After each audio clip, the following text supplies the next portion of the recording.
What's up, YouTube? I got a 1998 zx7r with a little over 38,000 miles on it. And if anyone can give me any type of help or advice about this problem.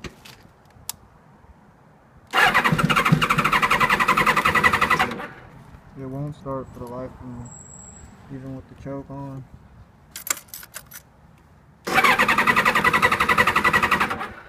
If anyone has any suggestions on what to do, just let me know. Thank you.